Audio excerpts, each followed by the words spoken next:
Amidst the dry and dusty vastness of the Northeastern Sertão, where the sun beats down on the land and the silence is only broken by the singing of birds and the whistling of the wind, Lampião reigned as the feared King of Cangaço. His name inspired fear and respect, echoing from village to village like a ghost armed with courage and ammunition. It was a time of misery and struggle, where the weak succumbed and the strong left their footprints of blood on the ground. Lampião and his gang lived off looting, fighting, and constant escapes from the volantes, always on the edge of life and death. But on that night of the full moon, something different hung in the air. A strange whisper among the branches, a shiver down the spine, and the smell of an ancient fear invaded the souls of the Sertanejos. The news came from an old muleteer. Something was killing the cattle, leaving traces that neither animal nor man could explain. The people trembled. They said he was a werewolf, a creature from hell with flaming eyes and steel claws.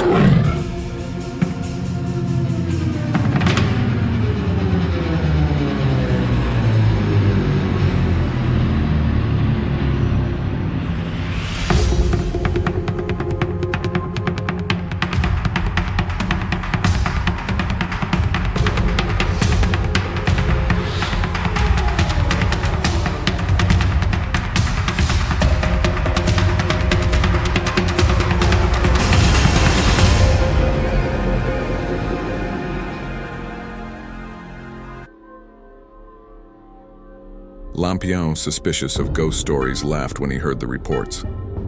But the terror on the faces of the villagers stirred something inside him. It wasn't pity. It was a taste for challenge, for fighting. An old priest spoke of the curse that haunted that land. A man who had made a pact with the darkness and cursed now became a beast on nights with a full moon. Lampião, guided by the spirit of leadership and the promise of even greater fame, decided to set out in search of the creature.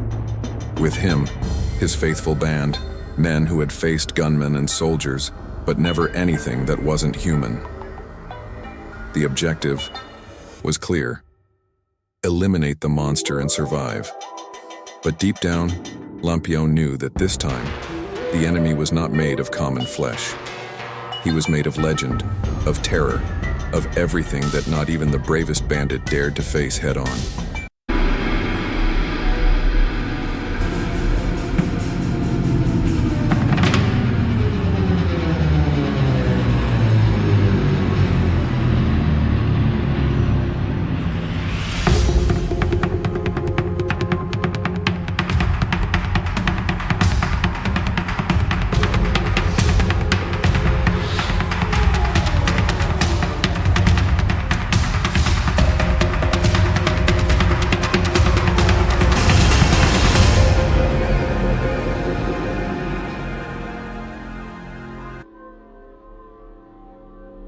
The journey took them to a dense forest, where the moonlight seemed colder and the sounds of the night more distant. Strange footprints appeared and disappeared in the mud, as if the ground did not want to register their presence. One of the men disappeared. Another was found in pieces as if a rabid animal had torn him apart. Fear began to corrode the group's courage. Ordinary bullets did nothing. They fired, but the monster disappeared into the shadows, mocking the men's bravery. One of the bandits, superstitious, remembered an old tale about silver bullets. Lampião, with his pride wounded and his fury awakened, ordered that the bullets be forged that very night using a silver medallion from a former lover. When the gang finally set up the ambush, the monster appeared. Eyes like embers, a deformed body, teeth like knives. The attack was devastating. The beast jumped with superhuman agility, knocking down and mutilating people. Lampião was thrown against a tree, wounded, covered in blood. Despair was knocking at the door.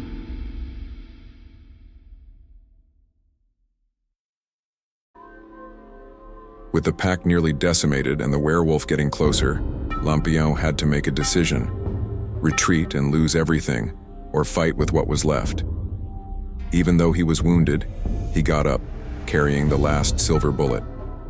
The monster came towards him, howling as if hell were pushing him. The two faced each other in the dark, lit only by the moonlight. Lampião aimed, but his hand was shaking.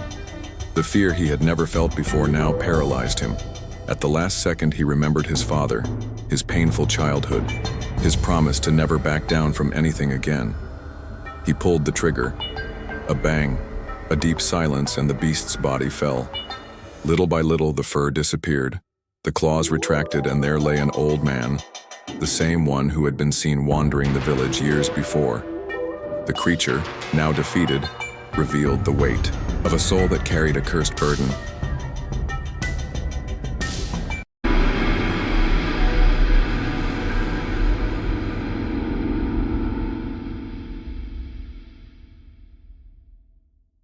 Lampião burned his body at sunrise, burying with it the fear he had known.